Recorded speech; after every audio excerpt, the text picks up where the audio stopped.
সবথেকে বড় কথা হচ্ছে যে সরকারের কাছে আমরা ডিসেম্বর বা জানুয়ারি এটা না, আমরা একটা সুনির্দিষ্ট দিন চাইছিলাম।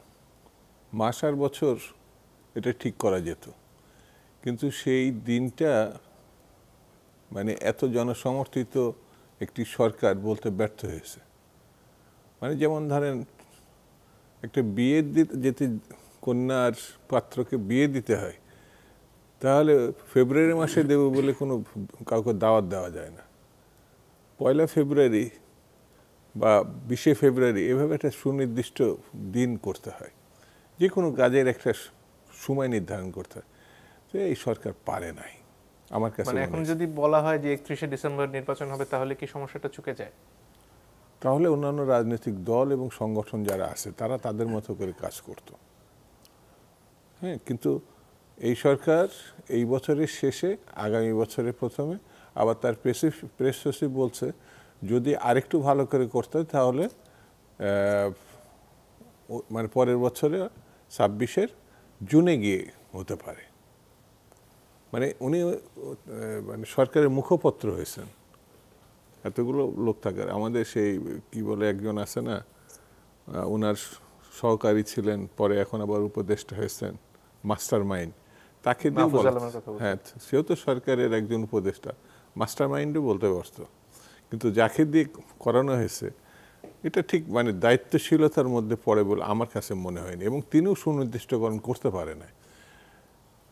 এটা আমরা যে কাজটা করছি এই কাজটা সরকার করবে। আমরা যৌক্তিক সময়ের মধ্যে নির্বাচনের লক্ষ্যে প্রয়োজনীয় সংস্কার সম্পন্ন করার জন্য সরকারের তরফ থেকে যে রোড ম্যাপটা আছে, যে সংস্কার কমিশনগুলোর রিপোর্ট আসার পরে ফেব্রুয়ারিতে রাজনৈতিক দলগুলোর সাথে আলোচনা এবং সেখানে জাতীয় ঐক্যের ব্যাপারে যে কমিটিটা করা হচ্ছে সেটা তো প্রধান উপদেষ্টা নিজেই তার নেতৃত্বে রয়েছেন।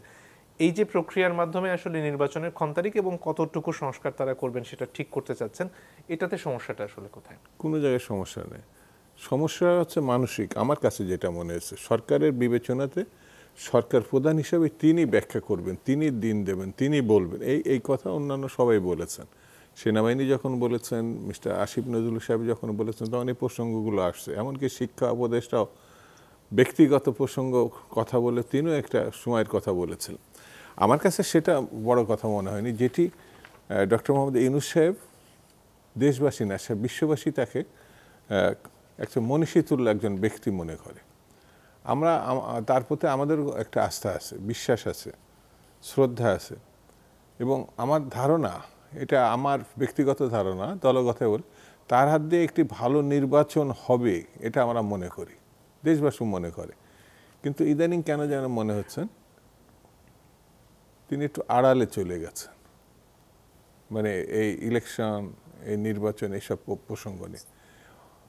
অথচ পতিত সরকার বা ঘৃণ্য খুনি মানে লুটেরা, আপনার এদের নিয়ে মানে সোশ্যাল মিডিয়া বলেন বা প্রচারের মাধ্যমে আমাদের কথা বলতে হবে, এটা আমার কাছে মনে হয় এর থেকে চরম ব্যর্থতা আর কোনো জায়গা নেই।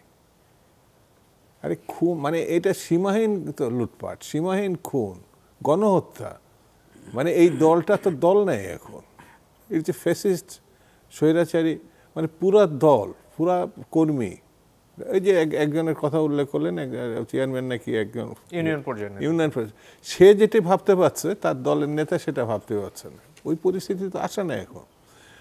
তো সেই জায়গাটা আমার কাছে মনে হয়েছে যে নির্বাচনটি হচ্ছে সংকটকে যে মানে দেখা দিয়েছে, সেই সংকট আপনি নির্বাচনের মধ্যে যদি জাতিকে ঢুকানো যায় সংকটটা কমতে থাকবে। আর নির্বাচন যত প্রলম্বিত হবে আমার মনে হয় সেই মানে সংকটগুলো আরও তীব্র হবে, নানান প্রসঙ্গ সামনে আসবে।